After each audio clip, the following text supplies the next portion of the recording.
Have you ever wondered what your Social Security file looks like that the SSA keeps ostensibly organized? Certainly before a hearing, it becomes exhibited and it's all in a certain order, and certain things are organized in a certain way so that everyone can locate them when they're determining the outcome of your hearing.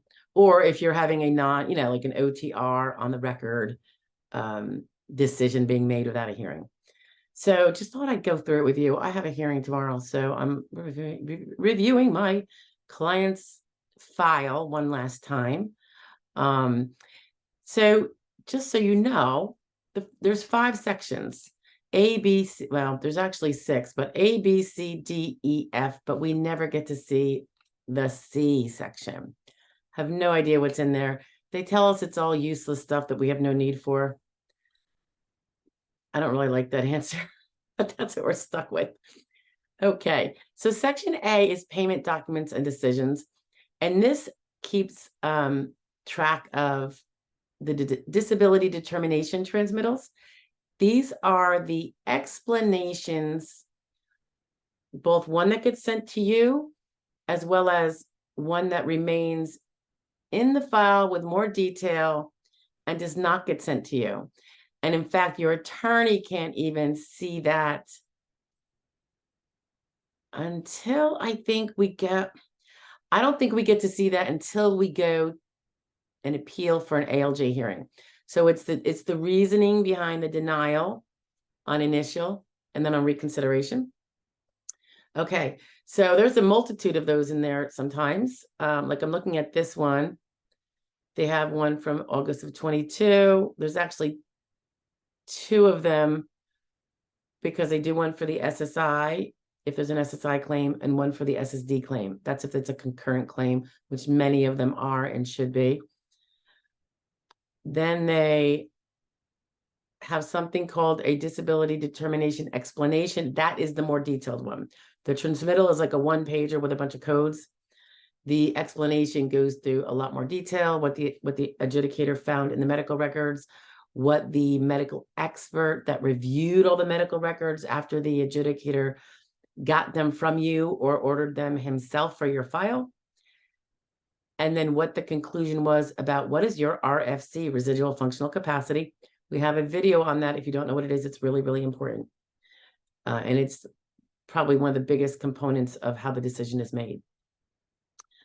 And there would be one of those for SSI and SSD. Then going on in this particular case, the next denial was January 27th of 23. And that would be the denial on reconsideration. And at which point the claimant appealed for an ALJ hearing. Actually, I did it for her. Okay, that's all that's up there in that first section. Section A, the disability determination explanations and transmittals. Section B, jurisdictional documents and notices.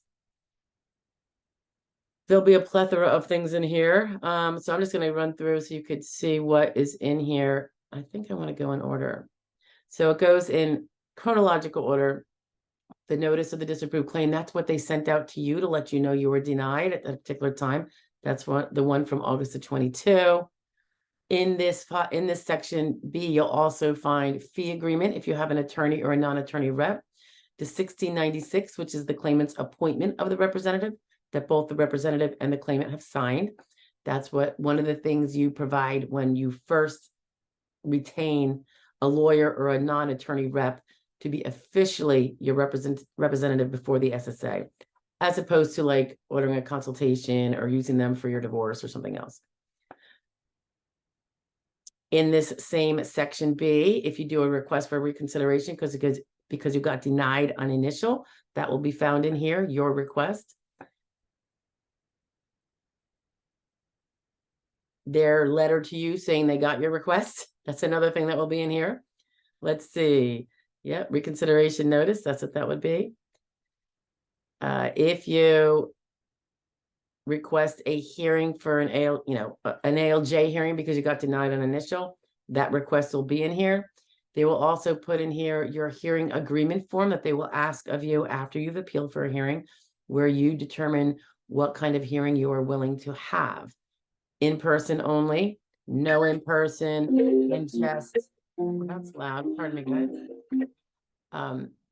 In person, no in person, phone, no phone, MS Teams video hearing, or no MS Teams video hearing. And then also the other kind of remote video hearing option where you actually go to a hearing office of the Office of Hearings Operations, and the ALJ is located differently and he's on video. Well, you're both on video, but you have to travel to that office. I do all MS Teams hearings. I think they've worked out really well. That was an animal born of COVID. And it took a good, I would say, a year to get them really going, but now it's really good. My people don't have to drive an hour. The stress of doing that, they get to have their hearing in their own home. I stay in my own home. They don't have the travel expenses for me or them. So it works out pretty good. And I think it works out good for the judges too. They don't have to go through all the hustle and bustle of coming to, commuting to that hearing office, and they probably get a lot more done, is my guess. We're still in section B, right? They give you the hearing notice when they determine what date it's scheduled for. That will be in there. Any outgoing correspondence from the Office of Hearings Operations. It's funny because I'm looking at this, they still call it ODAR, ODAR, Office of Disability Adjudication and Review. That's the old name. Now it's OHO, as far as I know, Office of Hearings Operations. So they haven't seemingly updated their titles. I have to say, in my case management platform software company, I haven't updated all my names either, because that's a lot. Okay. And then they do a notice of hearing reminder too. So that notice is going to be in there when they send you the original notice, and then generally several days before your hearing, they send you another notice reminding you that you have the hearing, you better be there. Okay. So remember I said they skipped section C. We have no access to that. I have no idea what's in there. Section D, non-disability development. This would include your application. So in this case, there's an application for SSI. Then there's something called the lead protective filing worksheet. That's an internally generated document, kind of an organizational document that the SSA would have put in there early on. There's the application for disability insurance benefits, which, as you know, DIB, which is like SSD, is different from SSI, two different programs. One Social Security, one is not, but they both have a disability question that is the subject matter of the hearing before the ALJ or an adjudicator if you're down below. So the disability workup and determination is the one that applies to both cases. Then they each have their other requirements. Once you're found disabled, then they got to make sure it's all that non-medical stuff we've talked about that would occur after you have proven you're disabled. Then you have to make sure that it's proven that you actually have SSD, you bought the insurance, you worked, you have the credits, or for SSI that you're poor enough, and to figure out how much income you do have, if any. Okay, so sometimes things are duplicated in here. Like I see here, there's application for SSI, 11 pages. Then I see there's application for SSI, 8 pages. One's dated the March 16th, 2022. One is dated 4/11/2022. I don't know why there's two. I wasn't involved on the initial in this case. I came on board after that first denial when she contacted me. So then there are some others. It says miscellaneous, miscellaneous, miscellaneous. I don't even know what those are right now. I wasn't really going to look at them. Well, I suppose I could pop them up. Oh yeah, that's just a bunch of query numbers that the innards of the SSA run these things. They have codes and all these other things so they can figure out a few things like when did the person first become insured for SSD, blah, blah, blah. In this particular section D also is certified earnings records. This is really important. I would say the certified earnings, the detailed earnings statement, the new hire report. So these are the ones that the judge or an adjudicator will be going through that, comparing it with the work history report that you will have provided them by the time you get through initial. And because they need to find out all the work you did during your relevant, the past relevant work period, which is generally 15 years. because one of the questions they have to do is find out if you can do any of those jobs. So they get the details, the nuts and bolts of those jobs from you, but then they compare the jobs you mentioned you had with their own detailed report that they probably get from the IRS and other SSA functionaries. Anyone who's reported you having worked for them will show up for your entire working lifetime, although the only relevant part really for this inquiry is the last 15 years. So I find this helpful before hearing. We usually don't even get these before hearing. Like, for instance, these were only run on November 4th. We are still in November. They do it right before hearing. I kind of wish they did it on initial and recon, because it would be really useful. Sometimes there are people that don't recall all of their employment for the last 15 years. They could have a memory problem, or they've just had so many dang ones. Maybe they worked for, 8 months at 25 places, right?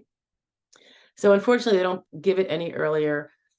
We do get it before the hearing, and then I run over it again with my client to make sure we have all the places worked at. She knows where it was, she recalls it. So if the judge needs to ask her about it, she can remember and discuss it and what she did. It saves time from the hearing. I don't want time spent discussing work when I already should have everything in full detail for the judge, and he doesn't have to waste time at hearing getting those details. Sometimes when I see this report and I look at the work history report that was prepared many, many, many months prior, I will do an updated report of sorts right before the hearing, just to clarify more, because now that I can run through these details with a claimant who doesn't have the best of memory, we could find out more, because now I can trigger the memory, say, did you work for so-and-so out of Sea Caucus, or, wherever it may be. And I can give the judge an updated one, so he doesn't have to spend time doing that at the hearing, because I want him focusing on her functional limitations and symptoms, all the things that will indicate why she can't work. So that's all that work business, lifetime earnings, all that. Section E, disability related development. This is like a lot of nuts and bolts, but it's not the medical records, because that will be F. So disability related development, you have your disability report. That is the section of the application. If you did it online, it's like part 2 of what you do, where you put in all your doctors, what they treated you for, if they ordered any diagnostic tests, those pages. If you did it on paper, like we used to do in the old days and occasionally still have to do, it's on a paper form. It's called the SSA 3368. So that's a really important document. That's the first reporting of treatment. Later on appeal, you give more, what you've done since you applied. When you appeal, you have to give all that updated stuff. So all that kind of stuff is going to be in here. The function report that you drafted, usually on initial, and now they also usually have you do one on reconsideration. I'm finding, at least in my jurisdiction, probably because the stages are taking so long, that someone's functioning could really have changed. Their activities of daily living could have changed drastically if it's taken a year, right? So you got your function reports. If there was a third-party function report that a friend of yours did, or a family member, that would be in there. Different things like report of contacts. So if, let's say you called your adjudicator and you wanted to report that something changed, like you're on a new prescription, or you just got a new MRI, they might put that down as a report of contact, and it's a little note. And that this documents that you contacted them and told them something that's really important, because if you say, I'm seeing a new doctor, they're supposed to help you go order those records. Or if let's say I call in something for my client, I generally do mine, I would say 98% of the time, I put it in writing and I upload it to the file for the adjudicator. Sometimes if I think time is really, really urgent and I need him to hear it right now, because I don't know how fast he gets to his, he's got gazillion cases. How fast does he get to uploaded items? But if I feel like that case is close to potentially going to the medical expert for an RFC determination, and I need them to know something really important, I'll just hop on the phone and I'll tell it to them also. And then I'll follow up with the paperwork, because I like to have proof that it all happened. Call me a skeptic. Okay. What else is in this section E? They have DDS disability worksheets. That's all internally generated things. Sometimes there's a nugget in there. Let's see. Oh, yep, your appeal. When you appeal, your 3441, which again, if you do it online, it's going to be all connected to your appeal. If you do an appeal on paper, that would be your SSA-3441, which is where you put all your updated doctor information for all your new visits, subsequent visits, new doctors, major treatments, all that kind of stuff. Let's see. Work history report should be in here too. In this case, I think for whatever reason, either they didn't request it of her or she never provided a work history report. So when I got it on recon and I took note of that, I helped her prepare her work history report and we got it in. Let's see. Bunch of correspondence from me, that's in there. If the OHO, Office of Hearings Operations, where your ALJ is at, is going to have a vocational expert, his or her resume will be in this section. If there are any third-party statements, like I upload something that is not considered a medical record per se, like in this case, I uploaded, it was an ID card that some patients have if they have a TBI. It kind of identifies them as having a brain injury, particularly if it affects their communication at times. So it's something that people can find in their wallet if the person collapses or something. It reminds me of the medical ID bracelets, but it's just not a bracelet or a necklace.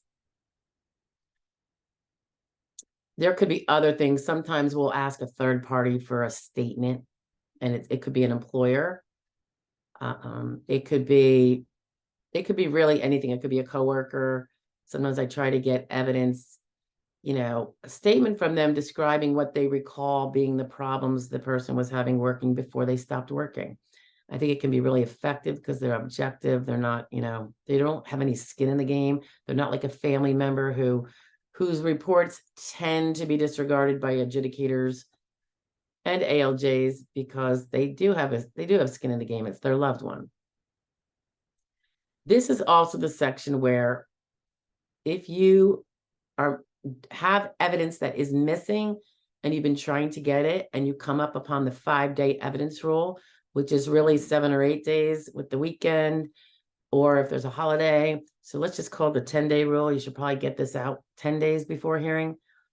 It's where you describe what's missing, why it's important, and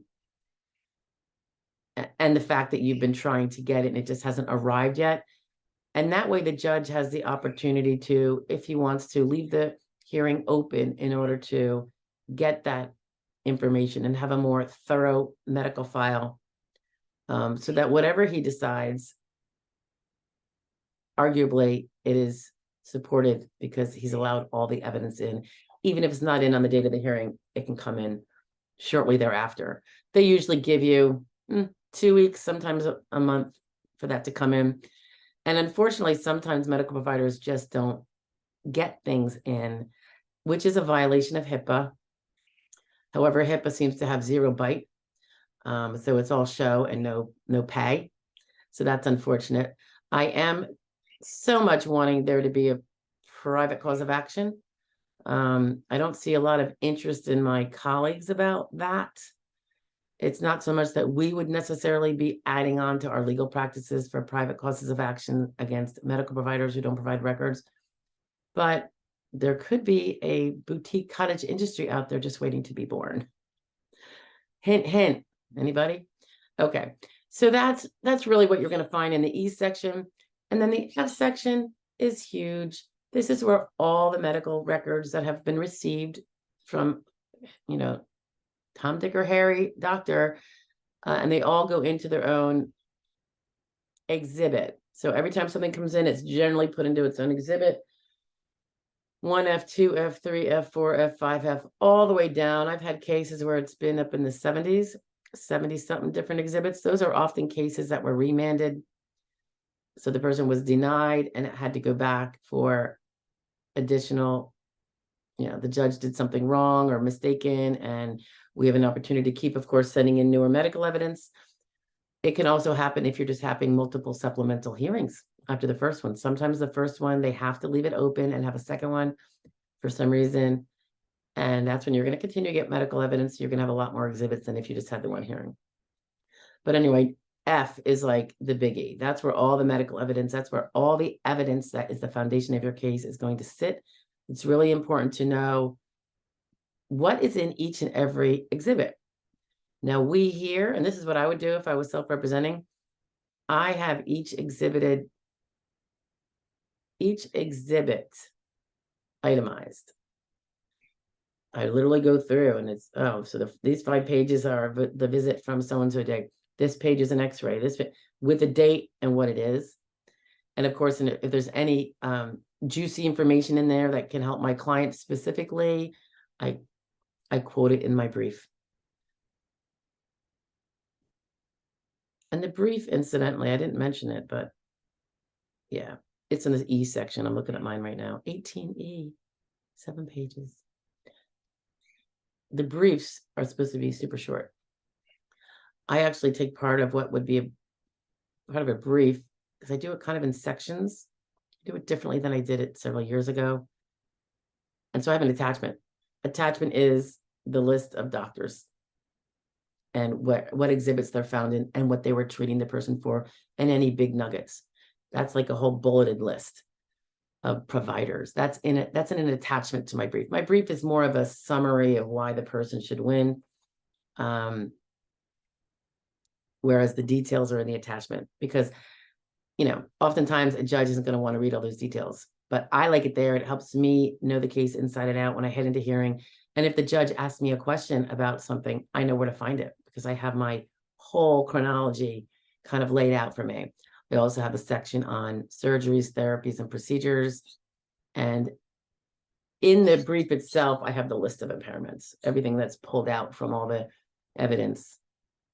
And generally you give the exhibit number, like that's found at 2F.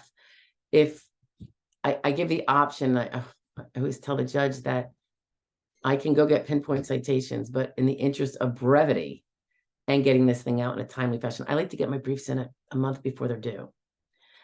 Well, a month before the hearing. They're actually due that 5-day rule beforehand, but that's too much last minute business for me. I like to be preparing it all along so it's really thorough and nothing is left out.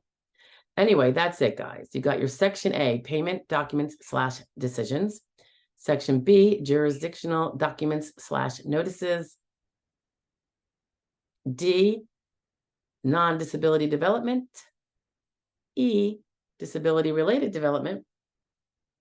And F, medical records. So there you have it.